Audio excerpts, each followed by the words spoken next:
Today on Jerusalem Dateline, we've heard about the Palestinian people, but who are they really? Never in history was there a Palestinian nation or a Palestinian state. They were all Arabs. Debunking the myths about who owns the Holy Land.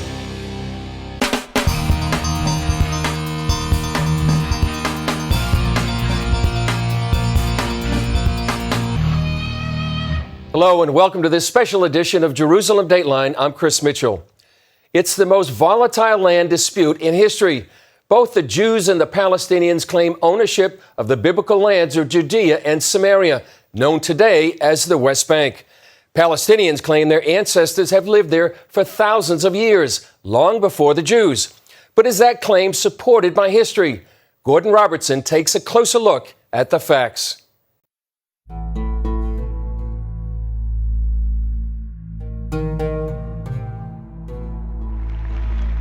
In 1969, Israeli Prime Minister Golda Meir made headlines with this comment: "There is no such thing as the Palestinian people.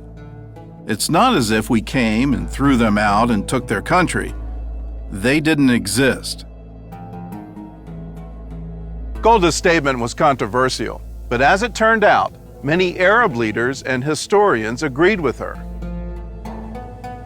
In 1937, Arab leader Ani Abdul Hadi made this statement to the British Peel Commission: "There is no such country as Palestine.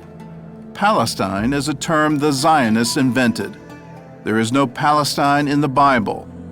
Palestine is alien to us."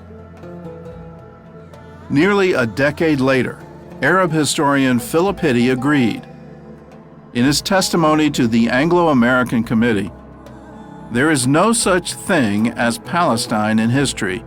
Absolutely not."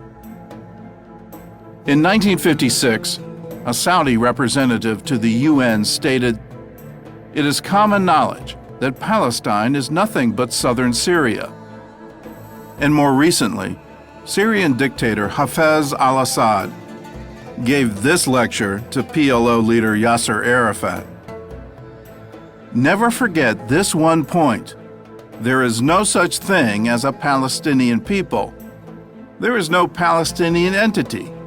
Palestine is an integral part of Syria." With the Peel Commission of 1936, the British government offered for the first time the partition of the land, the partition of Palestine into a Jewish Palestine and into an Arab Palestine. We were all Palestinians because this was the nature of this administrative unit, Palestina. Now the Palestinians are owning this nationality as being the nation of Palestine, but this is not quite historically true. So what is the historical truth? Who are the Palestinians and what are their claims to the land of Israel? Let's take a look.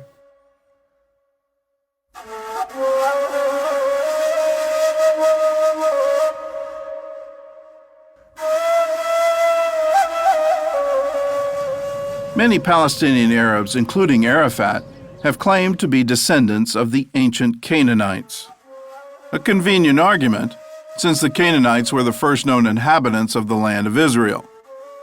Even as recently as May of 2014, a PA spokesman stated that the Palestinians have been in the land for 5,000 years. But history shows that there's no way the Palestinians could be related to the Canaanites, because the Canaanites were almost completely obliterated by the Israelites in the 13th century BC. The few that remained were assimilated into Israelite culture. Palestinians also claim that the ancient Philistines are their ancestors, and it's true that they take their name from the tribe of Goliath. But do they actually share DNA?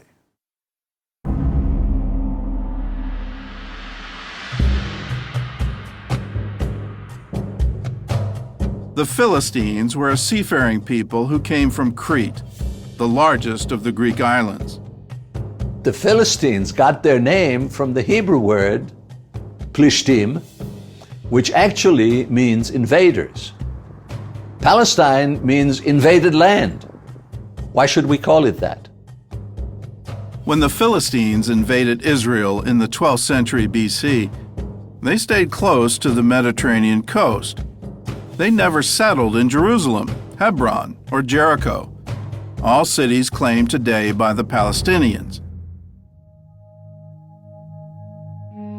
By the 7th century BC, the Philistines had been assimilated by the Assyrians, then conquered by the Babylonians.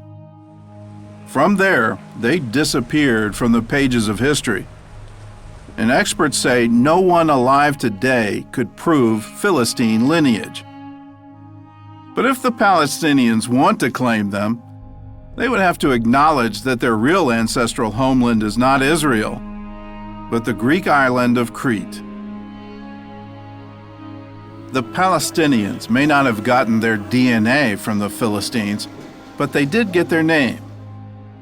When the Roman Emperor Hadrian conquered Jerusalem in AD 135, he was determined to eradicate even the memory of the Jews and erase their connection to the land of Israel. So Hadrian renamed the region after their historical enemies, calling it Syria Palestina, the Latin translation for Philistine. So if they're not Canaanites and they're not Philistines, who are the Palestinians? Biologically, they share DNA with Saudis, Iraqis, Syrians, and Jordanians. Simply put, they're Arabs. Never in history was there a Palestinian nation or a Palestinian state. At that time, nobody was thinking in lines of a Palestinian people. They were all Arabs. Coming up, it's revered by Christian, Jews, and Muslims. A closer look at the history and the controversy behind the claims to the Temple Mount.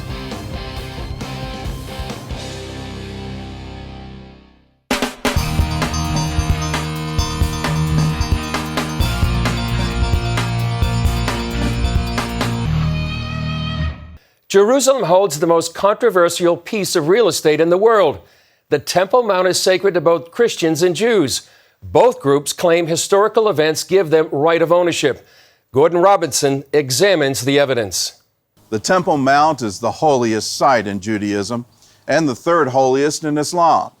Muslim tradition says that Muhammad traveled here to the Al-Aqsa Mosque on his famous night journey, and that tradition forms the basis for the Palestinians' claim to Jerusalem.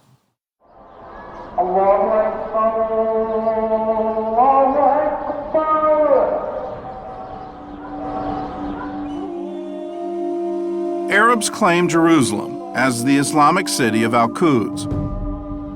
But there's no record that the Prophet Muhammad had ever been there, and even his armies didn't arrive there until 5 years after his death.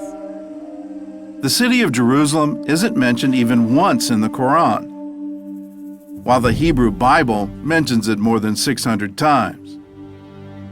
In Muhammad's lifetime, it was a fairly unimportant city in the Byzantine Empire. It was a Christian city without a single mosque.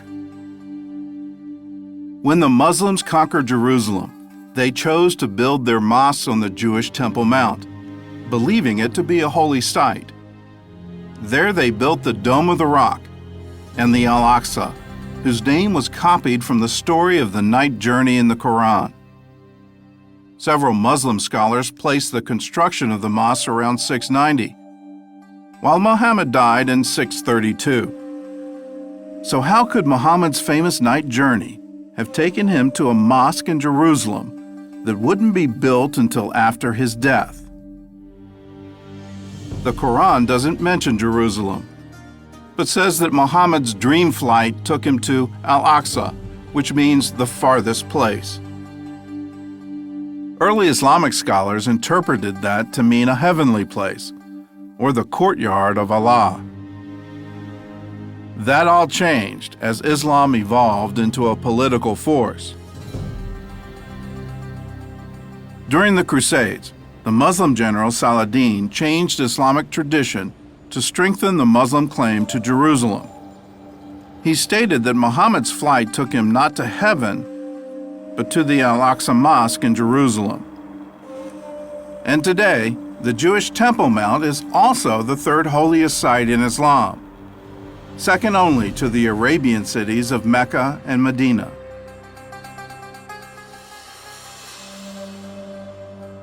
Muslims believe that once they claim a piece of land, it belongs to Islam forever. Still, at the beginning of the 20th century, Islamic leaders acknowledged the Temple Mount's Jewish history. In 1924, Jerusalem's Supreme Islamic Council published this tourist pamphlet on the Temple Mount. It says the site's identity with the site of Solomon's temple is beyond dispute. This, too, is the spot, according to the universal belief, on which David built there an altar unto the Lord. The pamphlet also describes the underground chamber the Crusaders called Solomon's Stables. It dates probably as far back as the construction of Solomon's Temple. In 1927, a strong earthquake damaged the mosque, and during renovations, archaeologists analyzed the structure. They found beams made from cedar of Lebanon and Cyprus, dating as far back as the 9th century BC, around the time of King Solomon, who had used those very materials to build the first Jewish temple. The excavations also uncovered a Jewish ritual bath from the Second Temple, and a mosaic believed to be part of a Byzantine church.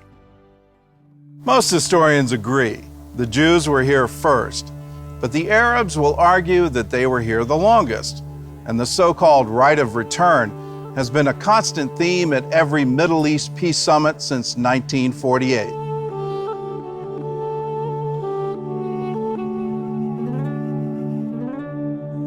From the Crusades until the 19th century, the Arab population had only grown from around 200,000 to 300,000. Arab growth was stagnant, and population experts say it would have stayed that way, except for one thing: the arrival of the Jews. With the waves of Jewish immigration starting in 1882, Arabs started flooding into Palestine from neighboring countries. And they came for two reasons. One, to enjoy a higher standard of living in Palestine, and two, to fight the immigration of the Jews who made that standard of living possible. By 1948, the Arab population of Palestine was 1.3 million.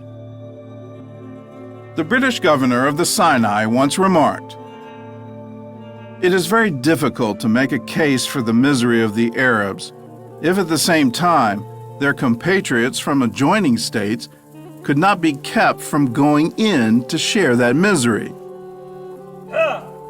Some experts say, if the Palestinian Arabs want a legal return to their countries of origin, they would have to return to places like Egypt, Iraq, Morocco, and Syria, but not to Israel. Up next, the world demands Israel return to the so-called 1967 borders. We'll show you why that's legally and practically impossible.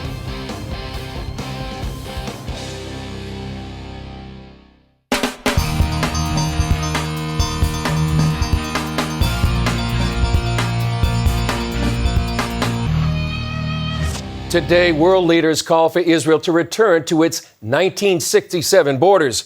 But if you look at history, those borders aren't from 1967. In fact, they're not even real borders. The borders of the West Bank are armistice lines which were created by results of the war of 1948. And at the end of the war, this is where the armies stood still. This is how the quote-unquote border of 1967 or of 1949 was created. So the 1967, which is an armistice line, served as a border between Israel and the state of Jordan. And the state of Jordan also annexed the West Bank, and it became part of Jordan. When Jordan occupied the West Bank and East Jerusalem in 1949, The Jews were ethnically cleansed from both places. At least 30 synagogues were destroyed, and Jews were banned from holy sites like the Western Wall, while Palestinian Arabs living there automatically became Jordanian citizens. So Israel can't go back to the so-called 67 borders for three reasons. One, before 1967, the West Bank was controlled by Jordan, not by the Palestinians, and Jordan's annexation of it violated international law. Two, the land was legally promised to the Jews by the British Mandate of 1922. And three, there was no Palestinian state in 1967, or ever. As Golda Meir once said, "How can we return the occupied territories? There is no one to return them to." The term occupation is when you possess something which is not yours or which is someone else's. This is not the case of the West Bank. When you talk about occupation, yes, there were many occupations over the West Bank, starting with the Babylonians and Assyrians and Greeks and Romans, all the way to the Ottomans and to the Brits. To call the Jews occupiers in their own home, this is really a unique travesty of history. The West Bank was never held by the Palestinians. They were never sovereigns. In fact, there was no other sovereign over the West Bank than the Jewish people.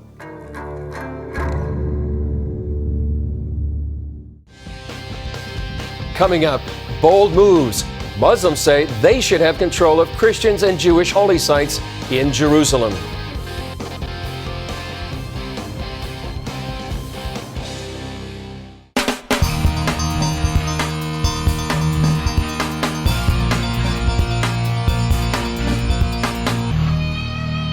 When the United Nations Education, Scientific, and Cultural Organization decided to admit the Palestinians as a member state, it emboldened them to claim Judeo-Christian biblical sites as their own.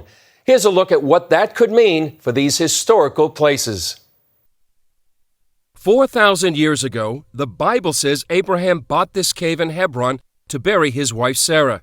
Isaac, Jacob, and their wives are also buried here. But Palestinians want UNESCO to recognize the Cave of the Patriarchs and other sites as Muslim holy places in Palestine. Israeli Minister Yuli Edelstein says the Palestinian request is not about peace. Their demand is not about cooperation. Their demand is a political demand to wipe off all the traces of the Jewish history and the Jewish connection to the region. The cave is currently divided between a mosque and a synagogue, so each faith has a place to pray. The head of the Islamic authorities in Hebron said at the time that the site is holy only to Muslims. It is a pure Muslim holy place, and there is no rights for non-Muslims to be here or to pray here, and I'm against the presence of the Jews even in the old city. Even before UNESCO admitted what it calls Palestine as a full member this month, it had already called the cave and Rachel's tomb in Bethlehem Palestinian sites. The Palestinian Authority now also wants the Church of the Nativity in Bethlehem to be deemed a Palestinian site. The church is built over the site many believe to be the birthplace of Jesus. The Palestinians are also threatening to sue Israel for stealing Palestinian antiquities and attempting to change what they call the Islamic and Arabic character of Jerusalem's old city. Israelis say Jews and Christians alike should be concerned.